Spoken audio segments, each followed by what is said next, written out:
دوسری کلاس ہے ان کی؟ چھوٹے بچوں کی بھی آپ کے پاس ہے؟ اچھا، اور 12 سے 16 تک نہیں ہے؟ اچھا چلو جی، ساحر جمیل صاحب تلاوت کرو۔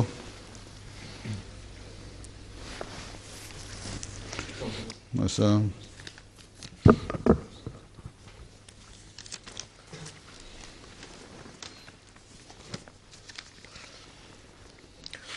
اعوذ باللہ من الشیطان الرجیم، بسم اللہ الرحمن الرحیم۔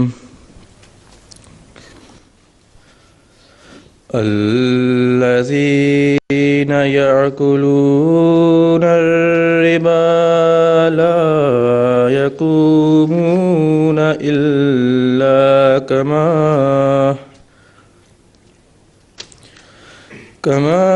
يقوم الذي يتخبطه الشيطان من المس، ذلك بأنهم قالوا إنما البيع مثل الربا،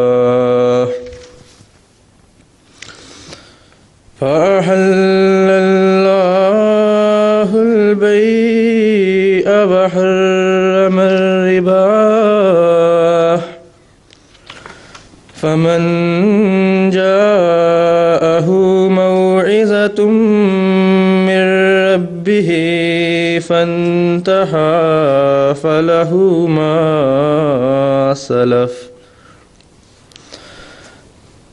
فأمره إلى الله، ومن عاد فأولئك أصحاب النار هم فيها خالدون۔ يمحق الله الربا ويربي الصدقات، والله لا يحب كل كفار أثيم۔ إن الذين آمنوا وعملوا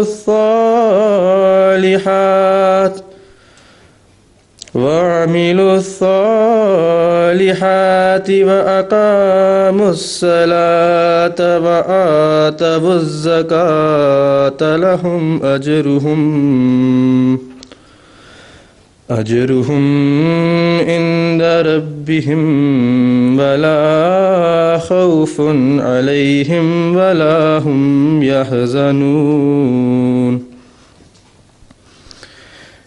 يا أيها الذين آمنوا اتقوا الله وذروا ما بقي من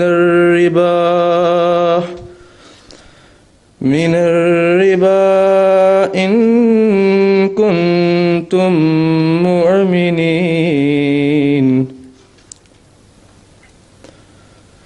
فإن لم تفعلوا فاعزنوا بحرب من الله ورسوله، وإن تبتم فلكم رؤوس أموالكم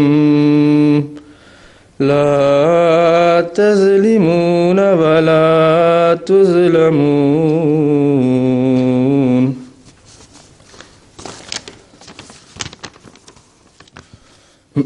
اردو ترجمہ۔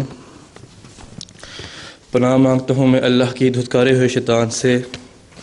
شروع کرتا ہوں اللہ کے نام کے ساتھ جو بے انتہا رحم کرنے والا اور بار بار رحم کرنے والا ہے۔ وہ لوگ جو سود کھاتے ہیں وہ کھڑے نہیں ہوتے مگر ایسے جیسے وہ شخص کھڑا ہوتا ہے جسے شیطان نے اپنی مس سے حواس پاختہ کر دیا ہو۔ یہ اس لیے ہے کہ انہوں نے کہا یقیناً تجارت سود ہی کی طرح ہے، جبکہ اللہ نے تجارت کو جائز اور سود کو حرام قرار دیا ہے۔ پس جس کے پاس اس کے رب کی طرف سے نصیحت آ جائے اور وہ باز آ جائے تو پہلے جو ہو چکا اسی کا رہے گا اور اس کا معاملہ اللہ کے سپرد ہے۔ اور جو کوئی دوبارہ ایسا کرے تو یہی لوگ ہیں جو آگ والے ہیں، وہ اس میں لمبا عرصہ رہنے والے ہیں۔ اللہ سود کو مٹاتا ہے اور صدقات کو بڑھاتا ہے، اور اللہ ہر سخت ناشکرے اور بہت گناہ گار کو پسند نہیں کرتا۔ یقیناً وہ لوگ جو ایمان لائے اور نیک اعمال بجا لائے اور انہوں نے نماز کو قائم کیا اور زکوٰۃ دی، ان کے لیے ان کا اجر ان کے رب کے پاس ہے، اور ان پر کوئی خوف نہیں ہوگا اور نہ وہ غمگین ہوں گے۔ اے وہ لوگو جو ایمان لائے ہو، اللہ سے ڈرو اور چھوڑ دو جو سود میں سے باقی رہ گیا ہے، اگر تم فی الواقع مومن ہو۔ اگر تم نے ایسا نہ کیا تو اللہ اور اس کے رسول کی طرف سے اعلان جنگ سن لو، اور اگر تم توبہ کرو تو تمہارے اصل زر تمہارے ہی رہیں گے، نہ تم ظلم کرو گے نہ تم پر ظلم کیا جائے گا۔ سورہ البقرہ آیات 276-280۔ چلیے حدیث اسماعیل چودھری صاحب۔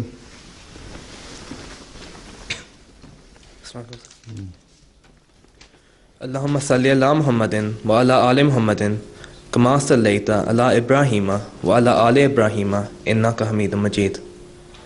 اللہم بارک علی محمد وعلی آل محمد کما بارکت علی ابراہیم وعلی آل ابراہیم انک حمید مجید۔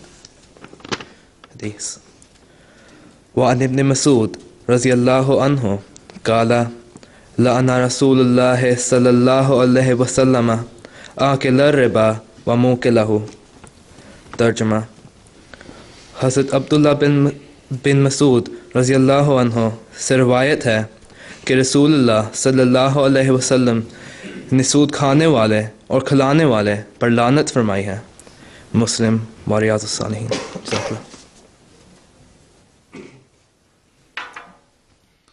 حارث احمد۔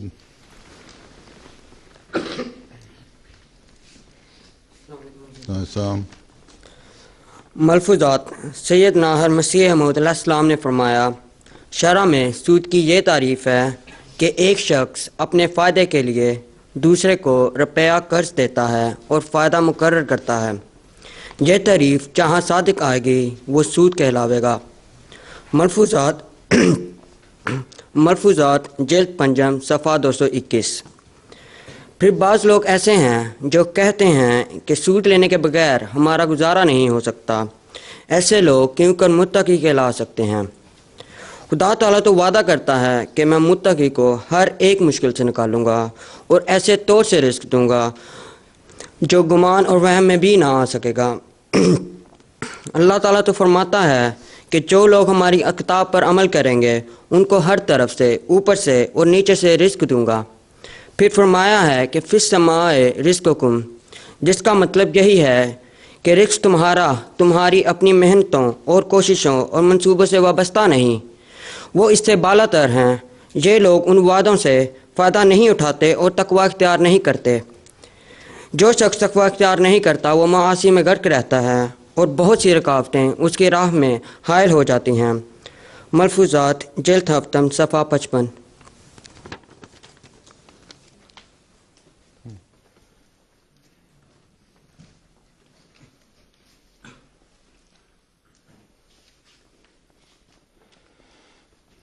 چلیے لقمان احمد نظم۔ السلام علیکم حضور۔ تمام۔ کلام حضرت مسیح موعود علیہ السلام۔ دنیا کے حرص و آز میں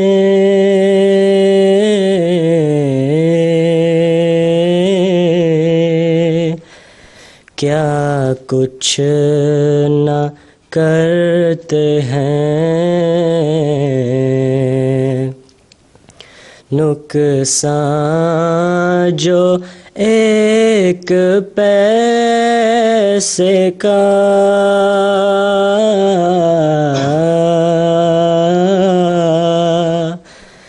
دیکھیں تو مرتے ہیں،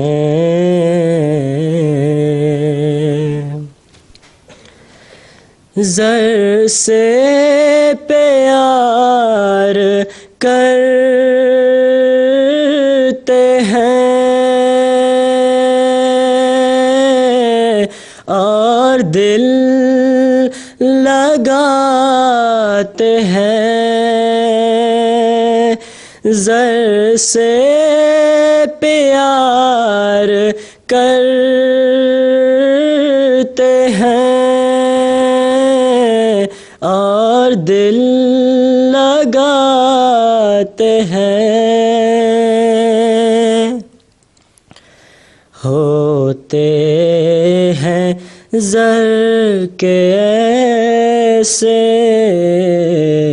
کہ بس مر ہی جاتے ہیں، پر ان کو اس سجن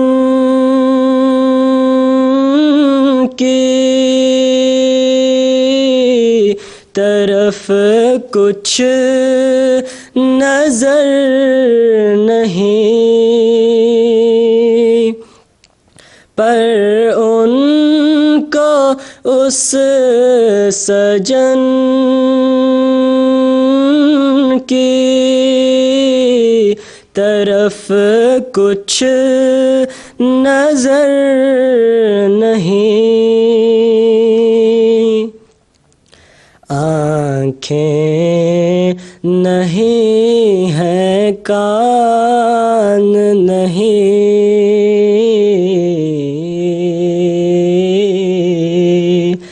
دل میں ڈر نہیں،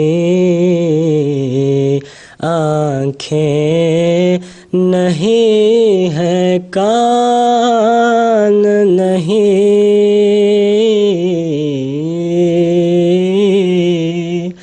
دل میں ڈر نہیں،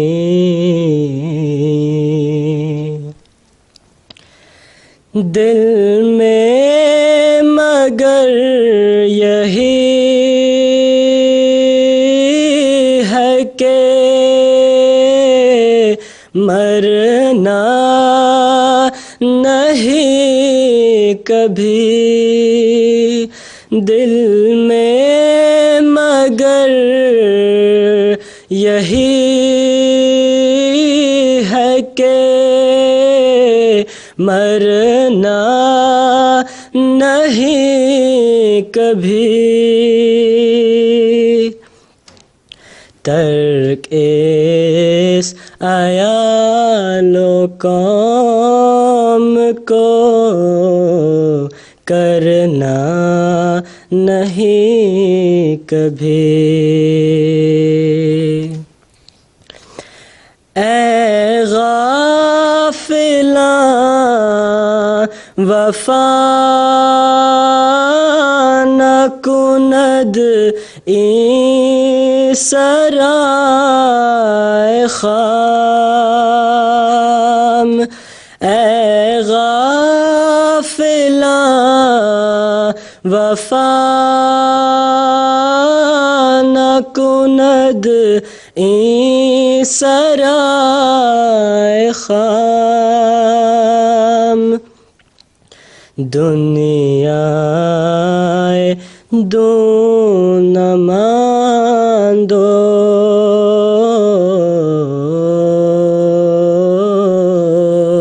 نماند بکس مدام،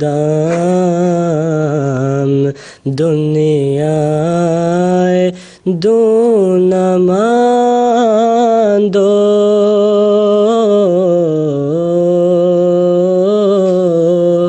نماند بد بکس مدام. جزاک اللہ.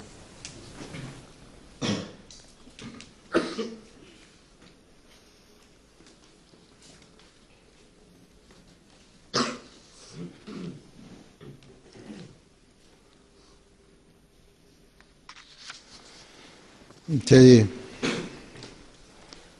پریزنٹیشن دانش اور شفقت محمود کون ہے؟ شاہد محمود. اچھا، وعلیکم السلام. گرمی لگ رہی ہے؟ جی حضرت. تمہیں گرمی لگ رہی ہے؟ نہیں حضرت. کپڑوں سے لگ رہا ہے. آج تو -5 تھا ٹیمپریچر. حضور اوپر جیکٹ پہنے ہوتا ہے. بسم اللہ الرحمن الرحیم. حضور، آج مجھے سود کے موضوع پر روشنی ڈالنے کا موقع دیا گیا ہے. سب سے پہلے میں بتانا چاہوں گا کہ سود کیا ہے. سود عربی زبان کے لفظ ربا کے معنوں میں آیا ہے، جس کا مطلب ہے محنت کے بغیر مال میں اضافہ. سود ایک ایسا قرض ہے جس میں قرض لینے والا قرض دینے والے کو اصل رقم سے زیادہ مقدار میں اس کا قرض واپس کرے گا. حضرت مسلم موعود رضی اللہ تعالی عنہ نے سود کی 2 قسمیں بیان فرمائی ہیں. اول، وہ سودی کاروبار جو غریبوں سے کیا جاتا ہے اور تھوڑے سے مالی قرضے کے بدلے ان کی جائیداد، مال اور سونا گروی رکھ لیا جاتا ہے. دوم، وہ سودی کاروبار جو مالدار لوگوں سے کیا جاتا ہے، جس میں مالدار کمپنیاں اور بینک دوسرے مالدار لوگوں کا پیسہ تجارت میں لگاتے ہیں تاکہ انہیں بھی فائدہ ہو اور پیسہ دینے والوں کا مال بھی بڑھے. آج کل جو سب کچھ ہو رہا ہے وہ اسی کی وجہ سے ہے کہ بینک کمپنیوں کو پیسہ دیتی ہیں تاکہ کمپنیوں کو فائدہ ہو اور بینکوں کو بھی فائدہ ہو، لیکن یہ کمپنیاں بینکوں کو سودی پیسہ واپس نہیں کر سکیں. تو صرف نہ انہیں پرابلم ہوئی بلکہ جو لوگ سود میں نہیں، یعنی سود انہیں جیسے عام لوگ جن کا کوئی تعلق نہیں تھا اس سے، انہیں بھی پرابلم ہوئی کہ ان کے بھی انٹرسٹ ریٹ وغیرہ بڑھے. تو جو غریب لوگ ہیں انہیں زیادہ پیسے دینے پڑ رہے ہیں جس میں ان کا کوئی ہاتھ نہیں تھا. صرف جو بڑی کمپنیوں نے جو گیم کھیلی اپنے ایک دوسرے کے ساتھ، اس کی وجہ سے ہمیں بھی پیسے دینے پڑ رہے ہیں. پیسے دینے پڑ رہے ہیں. سود کے پیسے نہیں واپس کیے، بینکرپٹ ہو گئی، جی ختم ہو گئی. پھر ان امپلائمنٹ جو ہو گئی، ہاں جی، کئی لاکھ جو لوگ جو ہیں ان امپلائی ہو گئے. اس کے بعد پھر ان کے خرچے جو تھے جو پہلے جن کی وجہ سے وہ چل رہے تھے اس میں انہوں نے کمی کی، اور بہت سارا بزنس جو ان کی وجہ سے چل رہا تھا وہ بھی ختم ہو گیا. تو ایک چین ہے، ویشس سرکل. چلو اب میں اسلام میں سود کی حیثیت واضح کرنا چاہتا ہوں. اللہ تعالیٰ سورہ البقرہ آیت نمبر 276 میں فرماتا ہے کہ جو لوگ سود کھاتے ہیں وہ بالکل اسی طرح کھڑے ہیں جس طرح وہ شخص کھڑا ہے جس پر شیطان یعنی مرض جنون کا سخت حملہ ہے. یہ حالت اس وجہ سے ہے کہ وہ کہتے ہیں کہ خرید و فروخت بھی تو بالکل سود ہے، حالانکہ اللہ نے خرید و فروخت کو حلال قرار دیا ہے اور سود کو حرام. دوسری جگہ سورۃ الروم کی آیت نمبر 40 میں خدا تعالیٰ فرماتا ہے، اور جو روپے تم سود حاصل کرنے کے لیے دیتے ہو تاکہ وہ بڑھائے، تو یاد رکھو کہ وہ روپیہ اللہ کے حضور نہیں بڑھتا، اور جو روپیہ تم اللہ کی رضا حاصل کرنے کے لیے زکوٰۃ کے طور پر دیتے ہو تو یاد رکھو کہ اسی قسم کے لوگ خدا کے ہاں روپے بڑھا رہے ہیں. بعض مسلمان یہ خیال رکھتے ہیں کہ بینکوں یا کمپنیوں والوں کو روپے سود پر دینا اسلام میں منع نہیں، حالانکہ یہ آیت یہ واضح کرتی ہے کہ اس قسم کا سودی کاروبار بھی منع ہے. اگر ان کا خیال ٹھیک ہوتا تو یہ آیت کیوں نازل ہوتی اور اس کی کیا غرض تھی؟ قرآن کریم نازل کرنے والا عالم و غالب خدا ہے. وہ جانتا تھا کہ ایک زمانہ ایسا آئے گا جس میں عالم و غیب خدا ہے. وہ جانتا تھا کہ ایک زمانہ ایسا آئے گا جس میں مسلمان سود کو حلال کرنے کی کوشش کرے گا، بس اس نے آئندہ پیدا ہونے والے شبہات کو بھی اس آیت میں دور کر دیا۔ تیسری جگہ سورۃ البقرہ میں آیت نمبر 279 اور 280 میں خدا تعالیٰ پھر فرماتا ہے، ترجمہ: اے ایمان والو، اللہ کا تقوی اختیار کرو، اور اگر تم مومن ہو تو سود کے حساب میں سے جو کچھ باقی ہو اسے چھوڑ دو، اور اگر تم نے ایسا نہ کیا تو اللہ تعالیٰ اور اس کے رسول صلی اللہ علیہ وسلم کی طرف سے برپا ہونے والی جنگ کا یقین کر لو، اور اگر تم سود سے توبہ کر لو تو کوئی اتنا نقصان نہیں، کیونکہ تمہارا اصل مال تمہارے لیے وصول کرنا جائز ہے، اور اس صورت میں نہ تم کسی پر ظلم کرو گے نہ تم پر ظلم ہوگا۔ یہاں میں حضور انور اید اللہ تعالیٰ عنہ کے خطبہ جمعہ 31 اکتوبر 2008 سے ایک اقتباس پیش کرنا چاہوں گا۔ اگر چھوٹا ہو تو اقتباسی ہو جاتا ہے۔ اچھا، آج کل عالمی سطح پر جو دنیا جو ایک سنگین اقتصادی بحران سے دوچار ہے، اس کی وجہ سب قدرتوں کے مالک اور رزاق خدا کو حقیقی طور پر نہ ماننا ہے، اور اس معاشی نظام کو اپنانا ہے جس سے اللہ تعالیٰ نے منع فرمایا ہے، جس کے نتیجے میں ایک تو زمینی آفات نے اپنے اثرات دکھائے، اور دوسرے معیشت کے لحاظ سے اللہ تعالیٰ کے حکم کے خلاف کام کیے گئے تو آسمانی آفات نے بھی اپنا اثر دکھایا۔ اس وقت دنیا کی اکثریت جو کہ سود کے کاروبار میں ملوث ہے مخبوط الحواس ہو چکی ہے، اور پھر جب ایسی حالت ہو تو مایوسی بھی بڑھتی ہے اور معاشرہ ابتری کا شکار ہو جاتا ہے۔ بس اب بھی اگر دنیا عقل سے کام لے تو اس سودی نظام سے جان چھڑانے کی کوشش کی جا سکتی ہے۔ وہ تجارت کی جائے جس سے اللہ تعالیٰ نے جائز قرار دیا ہے۔ قرآنی تعلیمات میں ان تمام مالی، معاشی اور اقتصادی بحرانوں کا حل ہے۔ اب شاہد سود کے مضمون پر مزید بات کرے گا۔ جزاک اللہ۔ اور جی شاہد صاحب،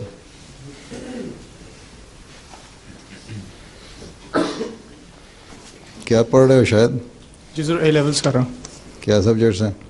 میتھمیٹکس، فزکس، کمپیوٹنگ، اردو۔ اچھا، کیا انجینئرنگ کرنی ہے؟ جی حضور۔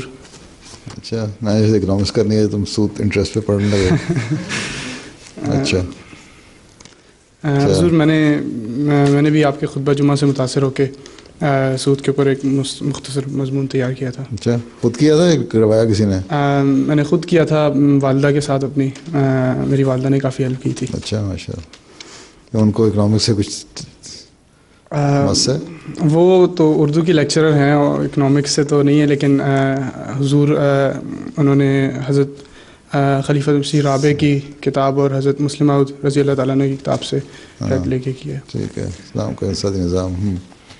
جی، جیسا کہ دانش نے ابھی ہمیں سود کی بیسک ڈیفینیشن اور اسلام کے احکامات کے بارے میں قرآن و حدیث کی روشنی سے وضاحت کی، اب میں مزید اس مضمون کی وضاحت حضرت مسلم موعود رضی اللہ تعالیٰ عنہ کی کتاب اسلام کا اقتصادی نظام اور حضرت خلیفۃ المسیح رابع کی کتاب Islam's response to contemporary issues کے کچھ ایکسٹریکٹ سے کروں گا۔ دراصل اسلام نے سود کی ایسی تعریف کی ہے جس سے بعض ایسی چیزیں جو عرف عام میں سود نہیں سمجھی جاتی سود کے دائرۂ عمل میں آ جاتی ہیں، اور وہ بھی بنی نوع انسان کے لیے ناجائز ہیں۔ اسلام نے سود کی یہ تعریف کی ہے کہ ہر وہ چیز جس میں نفع یقینی ہو وہ سود ہے اور ناجائز ہے۔ دنیا کی اقتصادی تباہی کی ایک بہت بڑی وجہ سود ہے۔ سود کے ذریعے ایک ہوشیار اور چالاک تاجر کروڑوں روپیہ لے لیتا ہے، پھر اس روپے کے ذریعے دنیا کی تجارت پر قبضہ کر لیتا ہے، بڑے بڑے کارخانے قائم کر لیتا ہے، ہزاروں لوگوں کو ہمیشہ کی غلامی کی زندگی گزارنے پر مجبور کر دیتا ہے۔ اگر دنیا کے مالدار لوگوں کی فہرست بنائی جائے تو اکثر مالدار وہی نکلیں گے جنہوں نے سود کے ذریعے ترقی کی ہوگی۔ پہلے تو وہ 2-4 روپے کے سرمایے سے کام شروع کرتے ہیں اور رفتہ رفتہ اتنی ساکھ پیدا کر لیتے ہیں کہ بڑے بڑے بینکوں سے لاکھوں کروڑوں روپے قرض دے کے یا اوور ڈرافٹ کے طور پر نکلوا لیتے ہیں اور چند سالوں میں لاکھوں سے کروڑوں اور کروڑوں سے اربوں روپے بنا لیتے ہیں۔ غرض جس قدر بڑے مالدار نظر آتے ہیں ان میں زیادہ تر افراد سود پر بینکوں سے روپیہ لیتے ہیں۔ جب کریڈٹ کرنچ آتا ہے تو 100 بلین لے کے دوڑ جاتے ہیں، وہ جس طرح وہ دوڑ گیا امریکہ والا، جی سر، ہے نا، ایچ ایس کون سا بینک ہے، ایچ ایس بی سی ہے، اس کے پیسے لگائے نا $100 بلین، ہے نا، ہے نا، ہاں جی سر، چلو جی۔ غرض جس قدر بڑے مالدار نظر آتے ہیں ان میں زیادہ تر افراد سود پر بینکوں سے روپیہ لیتے ہیں اور تھوڑے عرصے میں اپنے اعلیٰ دماغ کی وجہ سے کروڑ پتی بن جاتے ہیں۔ بس سود دنیا کی اقتصادی تباہی کی ایک بہت بڑا ذریعہ ہے اور غربا کی ترقی کے راستے میں روک ہے۔ تو یعنی کہ جو غریب لوگ ہیں ان کی ترقی کے لیے مشکل ہے۔ اس کی وجہ یہ ہے کہ جو غریب ہے وہ غریب سے غریب تر اور جو امیر ہے وہ امیر سے امیر تر ہوتا چلا جاتا ہے سود کے ذریعے، اور اس چیز کو دور کرنا بنی نوع انسان کا فرض ہے۔ اگر ان لوگوں کو سود کے ذریعے بینکوں سے روپیہ نہیں ملتا تو صرف 2 صورتیں ہیں، یا تو ان 2 صورتوں میں سے ایک صورت ضرور ہوتی، یا تو وہ لوگوں کو اپنی تجارت میں شامل کرنے پر مجبور ہوتے، وچ مینس کہ وہ لوگوں کو انوالو کرتے، ویجز آتی اور جو غریب لوگ تھے وہ بھی انوالو ہوتے، یا پھر وہ اپنی تجارت کو اس قدر نہ بڑھا سکتے کہ بعد میں آنے والوں کے لیے روک بن جائیں۔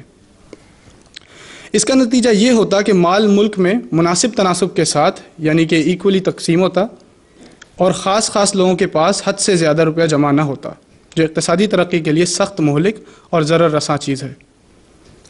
مگر اس کے باوجود جس طرح مکڑی اپنے ارد جالا بنتی چلی جاتی ہے، اسی طرح وہ سود کے جال میں پھنستے چلے جاتے ہیں اور اس بات پر غور نہیں کرتے کہ ان کے اس طریق کا ملک اور قوم کے لیے کیسا نتیجہ ہے۔ سود کے بعض دیگر پہلوؤں کا ذکر یہاں بے محل نہیں ہوگا۔ بینک باہمی لین دین میں جس شرح سے سود ادا کرتے ہیں وہ بڑے پیمانے پر جمع کروائے گئے سرمایے پر ہی لاگو ہوتا ہے۔ عام سیونگ اکاؤنٹس پر اس شرح سود سے سود ادا نہیں کیا جاتا۔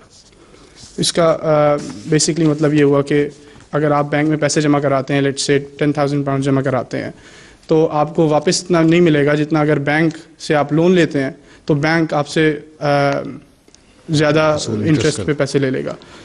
سو وچ مینس کہ bank is always looking for profit, کوئی آپ کو اس سے کوئی فائدہ نہیں ہونا۔ سودی معاشرے میں سرمایہ دار قرض دینے کے لیے ہمیشہ تیار رہتا ہے۔ سودی قرض کے یوں بآسانی مل جانے سے اپنی چادر دیکھے بغیر پاؤں پھیلانے کی عادت اور زیادہ بڑھتی چلی جاتی ہے۔ لوگ زیادہ خرچ کرنے لگ جاتے ہیں اور ان کی قرض لوٹانے کی طاقت کم ہو جاتی ہے۔ ایسے معاشرے میں صارفین یعنی کسٹمرز کی مانگ کو پورا کرنے کے لیے پیداوار میں اضافہ تو ہو جاتا ہے، لیکن یہ ایک غیر حقیقی اضافہ ہے۔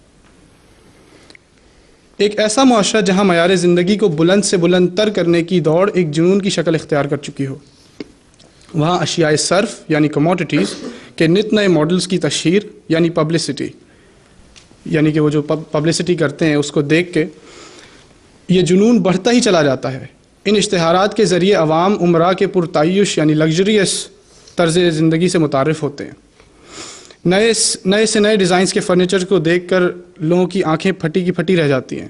تفریحی مقامات پر بنے ہوئے چھوٹے چھوٹے پرتعیش گھر اور ان میں طرح طرح کے برقی مشینی آلات سے آراستہ جدید طرز کے کچنز اور واش رومز ان کی توجہ کا مرکز بن جاتے ہیں۔ یہاں تک کہ کم استطاعت رکھنے والے لوگ اپنی خواہشات کی تکمیل کے لیے نہ چاہتے ہوئے بھی اس جھوٹی چکا چوند کا پیچھا کرنے لگ جاتے ہیں جو سود پر انہیں بآسانی مل جاتی ہے۔ نتیجہ صاف ظاہر ہے کہ خرچ آمد سے بڑھ جاتا ہے۔ اگر وہ اپنا قرض بلا سود بھی واپس کریں تو بھی قرض اگرچہ موجودہ قوت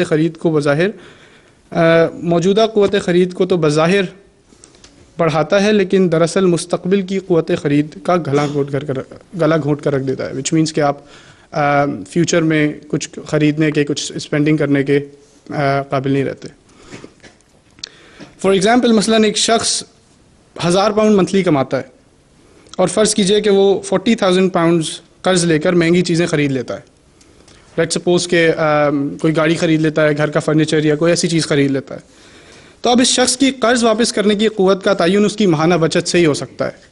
تو اس کے پاس اگر کوئی ذریعہ معاش نہیں ہے, کوئی انکم سورس نہیں ہے, تو اگر وہ 1000 پاؤنڈ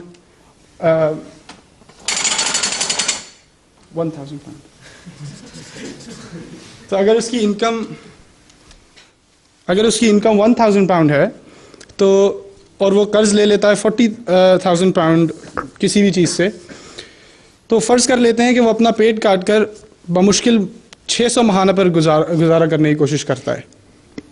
اس صورت میں اس کی منتھلی بچت 400 پاؤنڈز ہوگی. اس تنگ بجٹ میں اسے آئندہ 100 ماہ تک گزارا کرنا پڑے گا in order to pay that 40,000 pound back. حالانکہ ابھی یہ قرض سود کے بغیر ہے. ہوا یہ کہ اس نے اپنے مستقبل کے 100 ماہ یعنی 8 سال 4 مہینے یہ رقم ادھار لی ہے تاکہ اسے اس سارے عرصے کے آغاز میں ہی خرچ کیا جا سکے. اس کا فائدہ اسے صرف یہ ہوا کہ 8 سال تک انتظار کرنے کے بجائے اس کی خواہش کی فوری تکمیل ہو گئی اور اس کی بے صبری کو قرار آ گیا. لیکن اگر اسے 40,000 کے قرض کے اوپر سود بھی ادا کرنا پڑتا ہے تو پھر وہ اس سے کہیں زیادہ بدتر حالت کا شکار ہو جائے گا.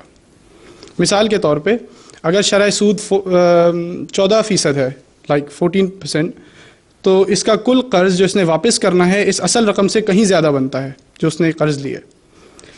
بس اس قرض واپس کرنے کی طاقت مزید کم ہو جائے گی اور عرصہ زندگی اور عرصہ ادائیگی بہت طویل ہو جائے گا, یعنی کہ in the time he pays the money back وہ کافی پرولونگ ہوتا چلا جائے گا. ایسے شخص کو تقریباً 20 سال تک صبر کے ساتھ اپنی بے صبری کی سزا بھگتنی پڑے گی. اس لیے انفلیشن ریٹ بھی تو بڑھ رہا ہے نا. جی حضور, انفلیشن ریٹ کی وجہ سے. جی یہ بتایا تم نے, آگے ایکسپلین کیا ہے اس کو. ٹھیک ہے. اور سود در سود کی وجہ سے تقریباً 1,20,000 پاؤنڈ کی ادائیگی کرنی ہوگی. سو جو آپ نے 40,000 قرض لیا ہے, you paying that back in the total sum of 1,20,000 pound. 120,000 یہاں تو لاکھ پتہ نہیں کسی کو لگے گا. اب دیکھیے, نقصان یقینی طور پر قرض خواہ کو نہیں بلکہ قرض دار کو اٹھانا پڑے گا. تو جو لینڈر ہے اس کو نقصان نہیں ہوگا, جس نے قرض لیا ہے اس کو نقصان ہوگا. قرض خواہ تو ایک بہت بڑے طاقتور استحصالی نظام کا حصہ ہے جو افراط زر یعنی کہ انفلیشن اور قرض کے ضائع ہو جانے کے امکانات کا جائزہ لینے کے بعد ہی اس ضمانت پر قرض دیتا ہے کہ آخر کار اس کی تجوری اور زیادہ بڑھ جائے. مگر افراط زر کے نتیجے میں قرض لینے والوں کی حالت پہلے سے بھی بدتر ہو جاتی ہے اور اس کی قوت خرید میں مسلسل کمی ہوتی چلی جاتی ہے. اگر پہلے 600 پاؤنڈ ماہانہ میں بمشکل گزارا ہوتا تھا تو اب اتنی رقم میں گزارا کرنا بالکل ناممکن ہو جائے گا. اور اتنے خوش قسمت تو کم ہی لوگ ہوں گے جن کی سالانہ آمد میں اسی قدر اضافہ ہو جائے کہ جس قدر افراط زر یعنی کہ انفلیشن میں اضافہ ہوا ہے, اس کی جو پرسنٹیج میں منتھلی اضافہ ہو. تو بہت ریئرلی ایسے ہوتا ہے کہ لوگوں کی منتھلی انکم بڑھ جائے. ایک ایسے معاشرے میں جہاں لوگ مادی لذات یعنی کہ مٹیریلسٹک سیٹسفیکشن کے حد سے زیادہ متلاشی ہو چکے ہوں, وہاں صورتحال اور بھی بگڑ جاتی ہے. چند لمحوں کی شاخرچی اور داد عیش کے بعد تنگ دستی کا ایک طویل اور بے کیف زمانہ کاٹنا پڑتا ہے, حالانکہ یہ ان کا اپنا فیصلہ تھا. تم اس کو آسان لفظوں میں بھی بتا سکتے تھے بیچاروں کو. تم نے میرا خیال ہے وہی کوٹ کیے ہیں الفاظ, ہے نا؟ جی, میں نے حضور کے الفاظ کوٹ کیے تھے. اور وہ سمجھتے تھے کہ کسی نہ کسی طرح تنگی ترشی میں گزارا کر لیں گے. نتیجہ پہلے سے بھی زیادہ لاپرواہی سے اور نتائج کی پرواہ کیے بغیر مزید قرض لے لیا جاتا ہے. یعنی کہ 1,20,000 قرض اتارنا ہے, اس کو وقت پہ نہ اتاریں گے تو اور ان کے اوپر پینلٹی چارجز لگ جائیں گے, تو اس کو اتارنے کے لیے اور قرض میں چلے جاتے ہیں. در حقیقت آنے والے سال ہر سال کی کمائی قرض دینے والے بینکوں اور اسی قسم کے دوسرے مالی اداروں کے پاس رہن رکھتی جاتی ہے. سودی اقساط کی ادائیگی کا بوجھ بڑھتا چلا جاتا ہے اور اس سے پیدا ہونے والے مسائل مقروض کو اپنی گرفت میں لے لیتے ہیں. ان حالات میں معیشت بڑی سرعت یعنی تیزی کے ساتھ خوفناک بحران کی طرف بڑھنے لگتی ہے, جیسا کہ ابھی ہو رہا ہے. آخر ہم کب تک اپنے مستقبل کو حال کے پاس رہن رکھ سکتے ہیں؟ غیر ذمہ دارانہ اور بے دریغ قسم کے فضول خرچیاں ایک دن لازماً رنگ لائیں گی اور ہم ایک زبردست مالی بحران میں مبتلا ہو جائیں گے۔ آج انہی وجوہات کی بنا پر دنیا بھر کے ممالک معاشی زوال کا شکار ہیں۔ پس عالمی بدحالی کے سائے بنی نوع انسان کو گھیرے میں لے ہوئے ہیں۔ یہی اقتصادی بدحالی عالمی جنگوں اور عظیم تباہیوں کا راستہ ہموار کیا کرتی ہیں۔ لوگ دیوالیہ ہو جاتے ہیں، کاروبار تباہ ہو جاتے ہیں، تجارتی سرگرمیاں مان پڑ جاتی ہیں، بے روزگاری کی شرح میں اضافہ ہونے لگتا ہے اور پراپرٹی یعنی جائیداد کا کاروبار تباہ ہونے لگتا ہے۔ اس ساری صورتحال کے نتیجے میں چاروں طرف جو مایوسیاں اور ناکامیاں پیدا ہوتی ہیں وہ بے گھر لوگوں کی تعداد میں اضافہ کرتی ہیں، محرومیاں بڑھ جاتی ہیں، دھوکہ دہی اور جرائم میں اضافہ ہو جاتا ہے۔ اور بس آخر میں حضرت خلیفۃ المسیح رابع رحمہ اللہ تعالیٰ نے اپنی کتاب اسلام رسپانس ٹو کنٹمپریری ایشوز میں یہ حضور فرماتے ہیں، قرض لے کر خرچ کرنے کا فیصلہ بنیادی طور پر اتنا ٹیڑھا اور غلط ہے کہ اس سے صحیح اور درست نتائج کی توقع رکھنا حماقت ہے۔ اگر ان تمام باتوں کو غور سے دیکھیں تو یہ حالات قرِ ارض پر کسی مثبت تبدیلی کے آئینہ دار ہرگز نہیں ہیں۔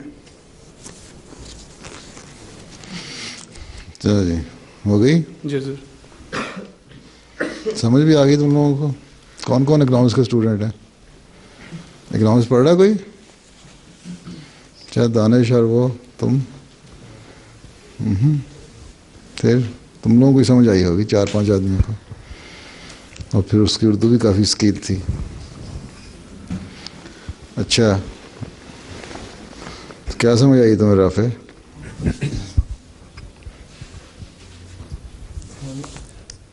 سمجھ آئی تھی کہ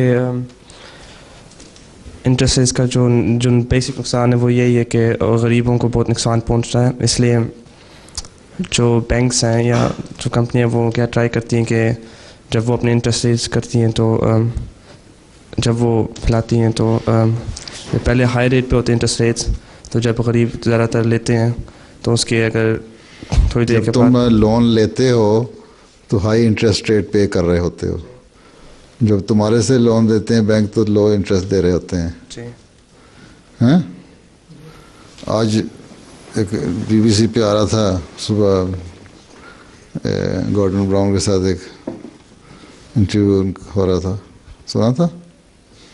انہوں نے کہا جو انٹرسٹ ریٹ تم نے ختم کر دیا ہے اس سے جو پینشنر ہے 0 انٹرسٹ ریٹ پہ اس کو نقصان پہنچ رہا ہے۔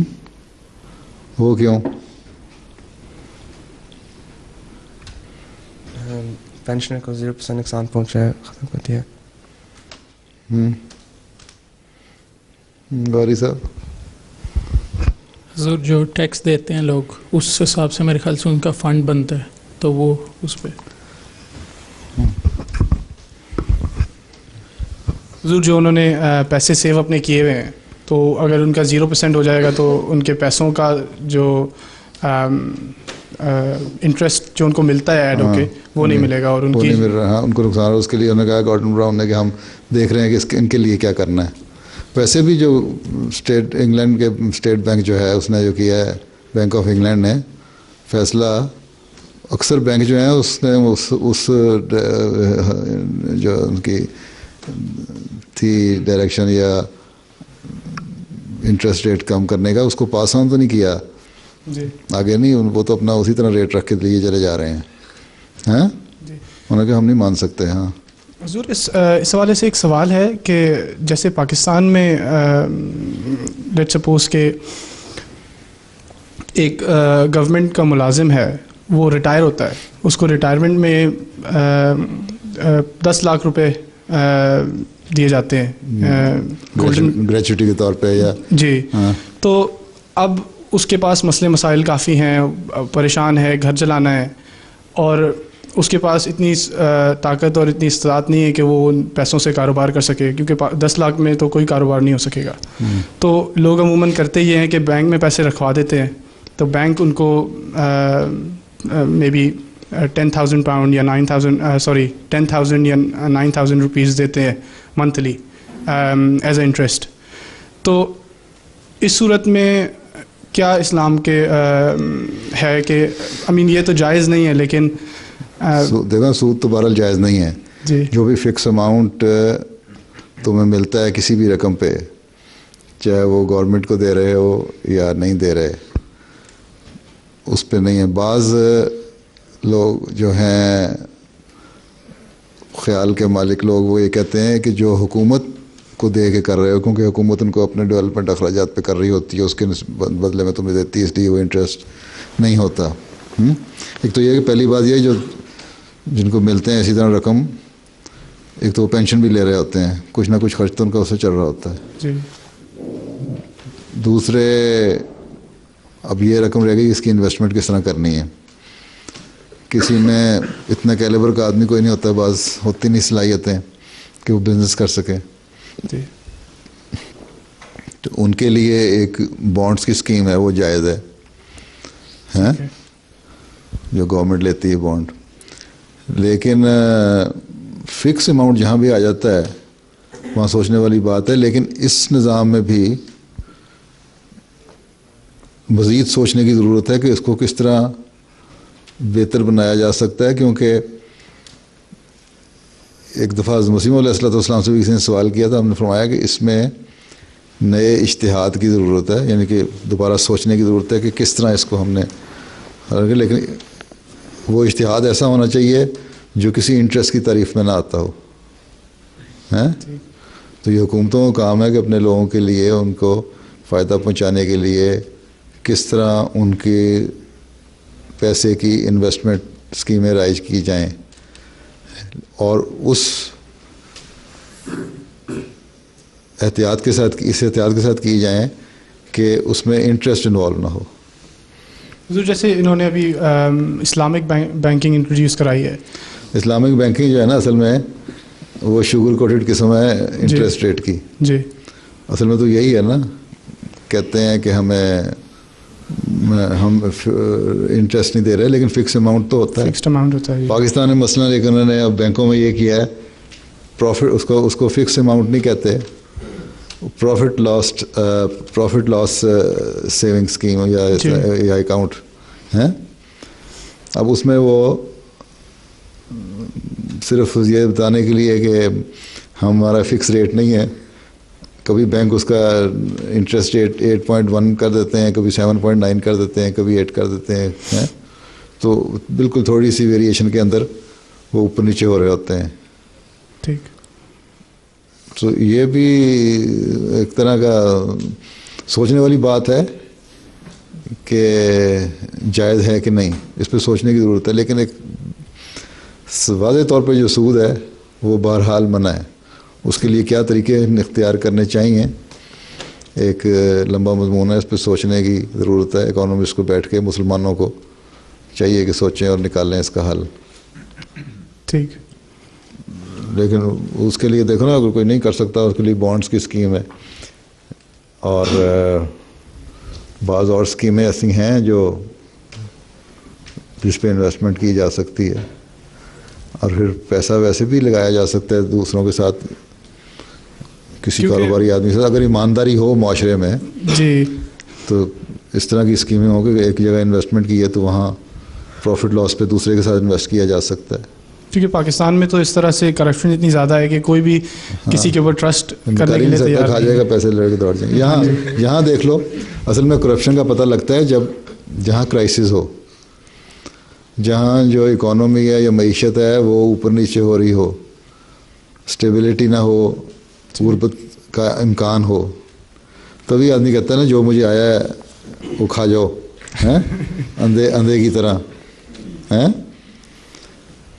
اندھے کی طرح مصیبت پڑی ہوتی ہے نا. جیسے کوئی سنا ہے نا، وہ ایک اندھا تھا، کسی کو اس کی دعوت ہوئی تو اپنے ساتھ لے گیا دوسرے آدمی کو بھی، اور اس نے کہا کہ جب کھانا شروع ہو تو تم مجھے ہلکی سی کونی مار دینا تاکہ میں بھی کھانا شروع کر دوں.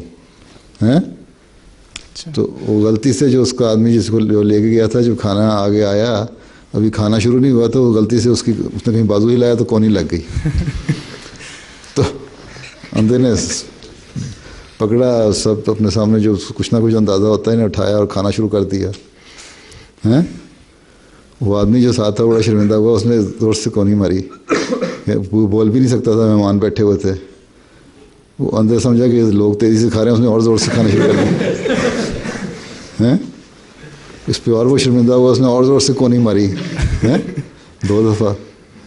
تو کہتا ہے اس کو کیا مصیبت ہی پڑ گئی, اتنی لوگ تیزی سے کھا رہے ہیں. تو وہاں تو مصیبت پڑی ہوتی ہے جب بھی کرائسس آتا ہے. تو یہاں جب یہ صورتحال پیدا ہوئی ہے, اب یہ جو بڑے بڑے ایماندار بنتے تھے, اب ان کو پتہ لگ رہا ہے نا کس طرح پیسے لے کے کوئی 100 بلین لے کے دوڑ گیا, کوئی اتنے ملین لے کے دوڑ گیا. تو اب ایمانداری کہاں گئی؟ اس کا اصل میں تو جب ماحول پیدا ہوا ہے تو پتہ لگا کہ کتنے ایماندار ہیں. لیکن بہرحال اس کے خلاف آوازیں بھی ہیں, اٹھ بھی رہی ہیں, تو ضرورت ہے. ہاں جی حضور, جو کمپنیوں میں شیئرز بائی کر سکتے ہیں وہ سود ہے؟ وہ جو کمپنیوں میں شیئرز آپ بائی کر سکتے ہیں, خریدتے ہیں. دیکھو کمپنیوں کے شیئر اگر تو تم لے رہے ہو, جب کمپنیاں خود اناؤنس کر رہی ہوتی ہیں اپنے شیئر ہیں, اور اپنے اس وقت تم خرید لو. اسٹاک مارکیٹ سے بھی لیے جا سکتے ہیں یا ویسے بھی. لیکن جب تم اسٹاک مارکیٹ کا کاروبار کرتے ہو نا, کہ آج آیا اتنا تو ہم چڑھ گیا کم ہو گیا, اس پہ جب دیکھ رہے ہوتے تو وہ جوا ہے, اور جوا بھی منع ہے.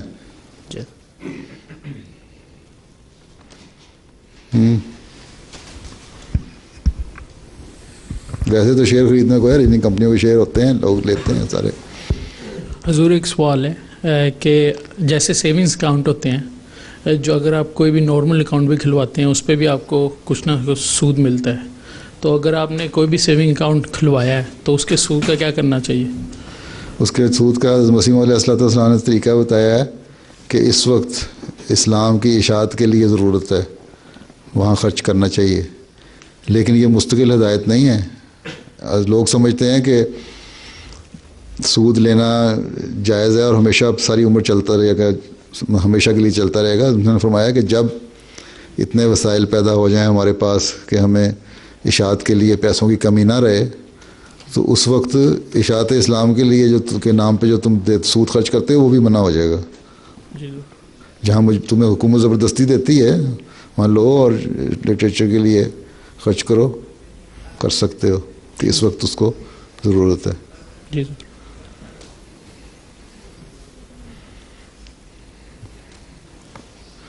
ٹھیک ہے. کلام پڑھنا ہے کسی نے؟ سفیر احمد قمر نے. تمہیں بھی پڑھنا آتا ہے کلام؟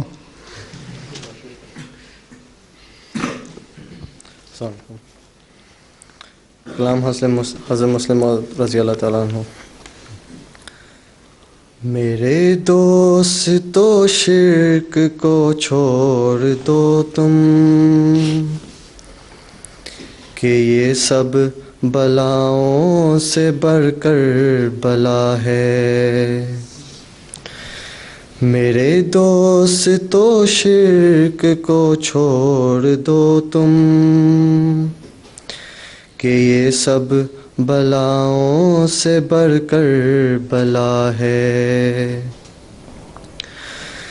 یہ دم ہے غنیمت کوئی کام کر لو, کہ اس زندگی کا بھروسہ ہی کیا ہے. غضب ہے کہ یوں شرک دنیا میں پھیلے, میرا سینہ جلتا ہے دل پھونک رہا ہے. میرے دوستو شرک کو چھوڑ دو تم, کہ یہ سب بلاؤں سے بڑھ کر بلا ہے. خدا کے لیے مردہ میدان بنو تم, کہ اسلام چاروں طرف سے گھرا ہے. بجا لاؤ اے کام احمد خدا را، ذرا سی بگر تم میں بوئے وفا ہے، میرے دوست تو شرک کو چھوڑ دو تم، کہ یہ سب بلاؤں سے بڑھ کر بلا ہے۔ اچھا، آج تو کلاس پڑھی ہے؟ اس دن سے بڑی ہو گئی آج کلاس؟ ہاں اچھا، اور کچھ؟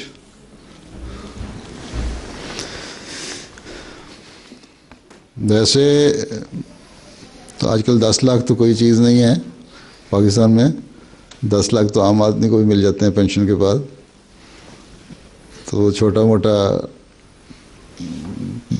دکان جو ہے چھوٹی سی کھول لیتے ہیں لوگ، اس کی بعض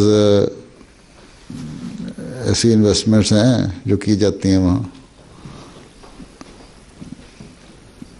لیکن بہرحال اگر حکومتیں ایماندار ہوں تو ایسے ذرائع پیدا کیے جا سکتے ہیں کہ چھوٹے آدمیوں کو بھی موقع مل سکیں انویسٹمنٹ کرنے کے، ہیں؟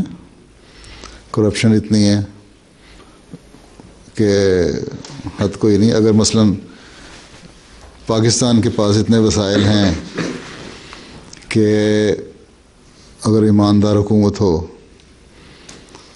تو پاکستان کے اتنا پوٹینشیل ہے اور ریسورسز بھی ہیں کہ 5-6 غریب ملکوں کو کھلا بھی سکتا ہے۔ اس کی ایگریکلچر میں ڈیولپمنٹ بڑی ہے، انڈسٹری میں ہو سکتی ہے، ہیں؟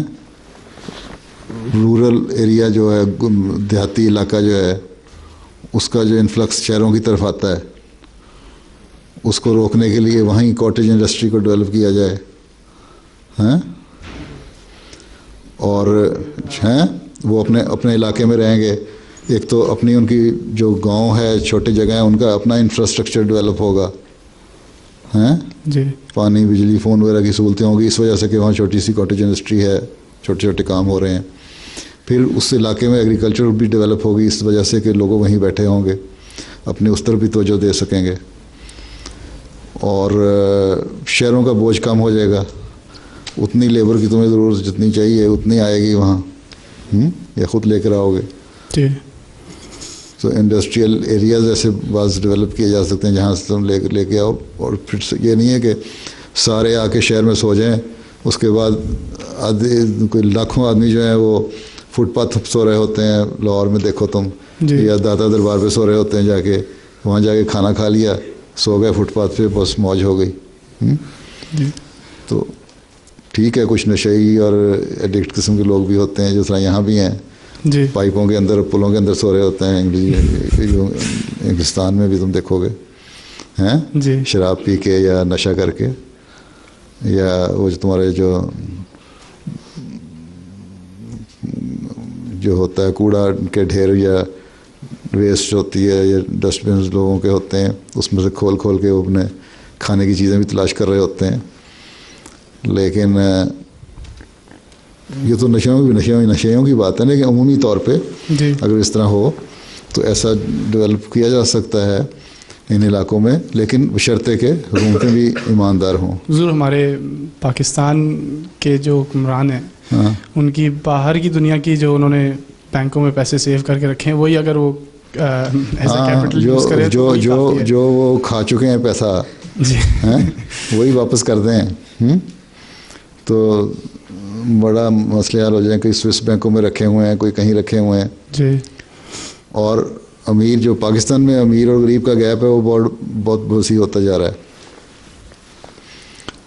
اگر یہ کہتے یہ ہیں، ابھی تک یہ کہتے رہے کہ جی انڈسٹریل ڈیولپمنٹ بڑی ہو رہی ہے اور بڑا پیسہ انویسٹ ہو رہا ہے، اور غریب جو ہے نا وہ آہستہ آہستہ جب یہ ڈیولپمنٹ پوری ہو جائے گی، جی، تو پھر ٹرکل ڈاؤن ہو جائے گا، پیسہ بھی نیچے غریبوں کو بھی آ جائے گا، نیچے بھی چلا جائے گا۔ لیکن جب ایک حکومت ختم ہوئی، دوسری حکومت آئی تو پتہ لگا کہ اسٹیٹ بینک کے پاس پیسہ ہی کچھ نہیں ہے. کئی ملین ڈالر کا تیل کا پیسہ دینا تھا.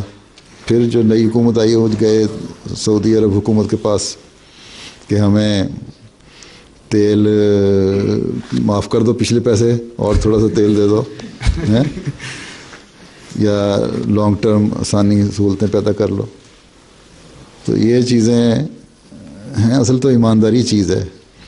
اللہ تعالیٰ نے اس لیے مومن کا لفظ استعمال کیا ہے کئی جگہ جی کہ پہلے مومن تو بنو ہیں. اور یہ لوگ جو ہیں ان لوگوں کو انٹرسٹ ریٹ پہ اتنا نقصان نہیں پہنچے گا جتنا مسلمانوں کو پہنچے گا,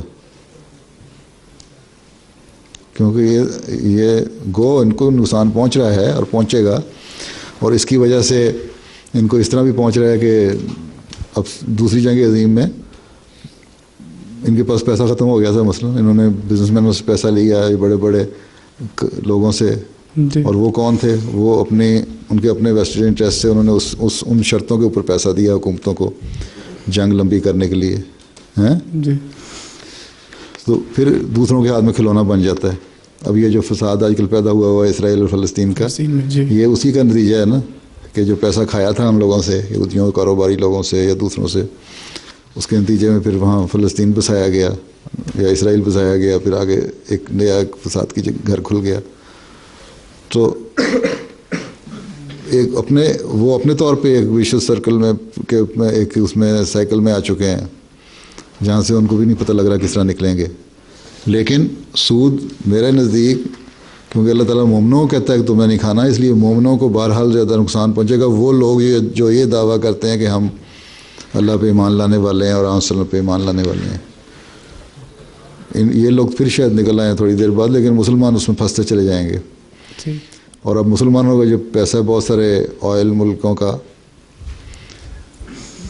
وہ انہوں نے امریکہ میں انویسٹ کیا ہے, بینکوں کو دیا اس شرط پہ کہ وہ ان کو انٹرسٹ دیتے رہیں گے. پیسہ اتنا تھا کہ ان کو پرواہ ہی نہیں تھی. جی. آئل آ رہا ہے پیسہ, ہر ایک جو پرنس ہے اس میں اپنی اس کی آئل فیلڈز ہیں. جی. تو وہ جب انہوں نے دیا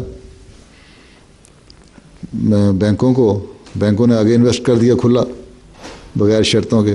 جی. اب یہیں دیکھ لو, تم لوگ پہلے گھروں کی مارگیج لیتے تھے تو 5% اپنے پاس سے دیتے تھے اور باقی 95% بینک دے دیتا تھا. جی. 8-10 ہزار پاؤنڈ ہر ایک نے گھر خرید لیا جی 10 ہزار پاؤنڈ. اب جاؤ بینک کہتا ہے پہلے تو لاؤ نا 25% اپنا حصہ, 40, 50, 60, 70 ہزار 80 ہزار پاؤنڈ لے کے آؤ, پھر ہم دیکھیں گے ہم نے بھی اپنا حصہ ڈالنا ہے کہ نہیں, تمہیں ملے گا کہ نہیں. اس کی وجہ سے جو ریئل اسٹیٹ کی پراپرٹی کی قیمت وجہ کمی یہی ہوئی ہے نا. جی. انویسٹمنٹ نہیں رہی. تو ایک اس طرح کا ایک چکر ہے, شیطانی چکر, کہ جس میں ساری دنیا اب آ گئی ہے.